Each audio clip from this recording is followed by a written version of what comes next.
Hello, my name is Olivia Abrego. This is my video for Lab 5 results.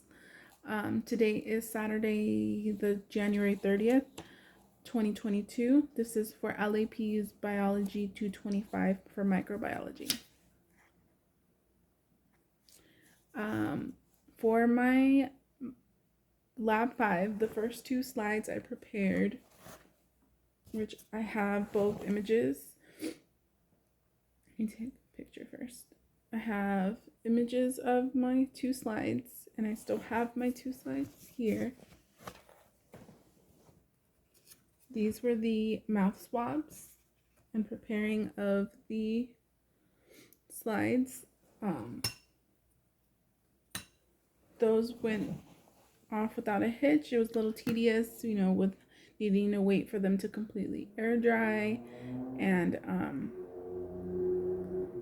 then needing to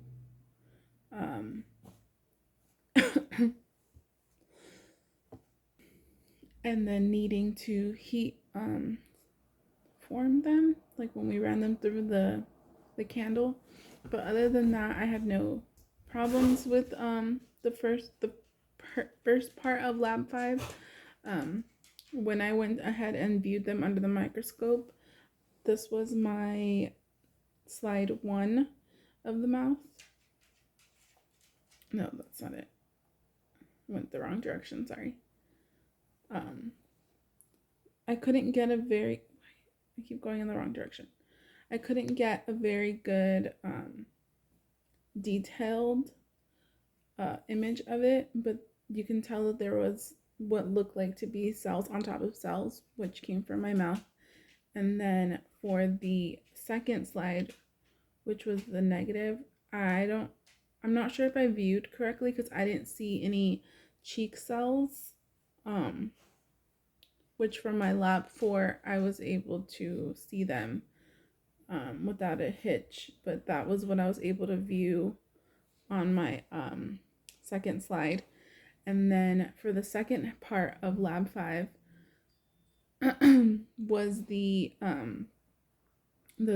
E. coli, the yeast, and the S. epidermidis. Let's see if it's good. So it didn't do. These are a picture of my slides that I had prepared, and once I viewed them in the microscope,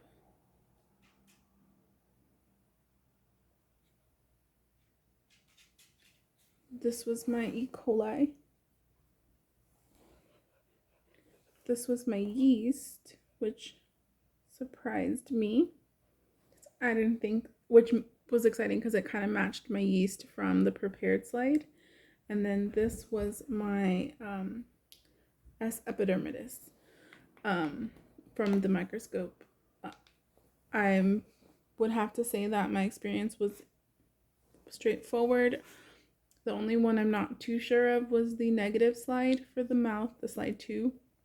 I wasn't sure if I was missing something, or maybe I didn't swab enough cheek cells, but I just showed you what I was able to find on the slide. But with the other 3, the 3 from the nutrient broths, I was able to find a specimen on my slide through the microscope. So it was really exciting to have a successful lab, and I enjoy working with the microscope.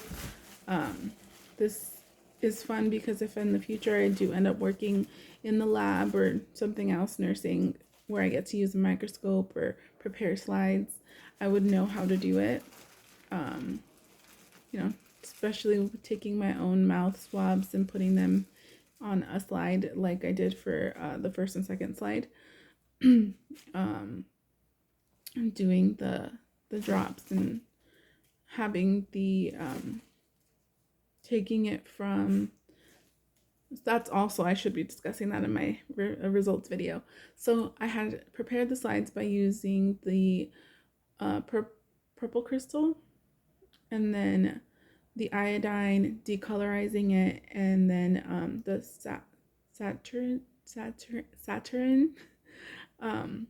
in order to prepare the slides.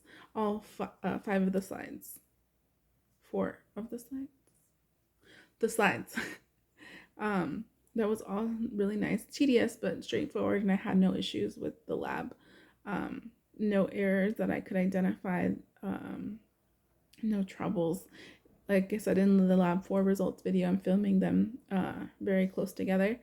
And these 2 labs are very closely related, so I feel like I might be repeating myself, but it's nice to have a successful lab after having so much trouble with Lab 2 and Lab 3, and especially since it's with the microscope, and I fell in love with working with the microscope in Biology 101. So I'll continue. Hope we do continue to use the microscope, and I learned a lot from Lab 2 and Lab 3 when it comes to Lab 4 and 5, because I did take my time. I didn't do multiple steps at a time. I just kept going straight through the lab, and there was also a lot less measuring, and just the nutrient broths were already made, so I was just more so preparing slides. So there was less, there's more room for error. Is that how you say that? Or less room for error?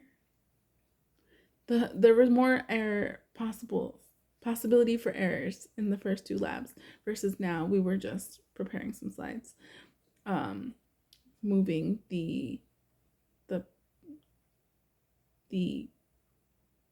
test source onto the slides. But I'll continue to grow in the class, and I have really good experiences this week. Thank you.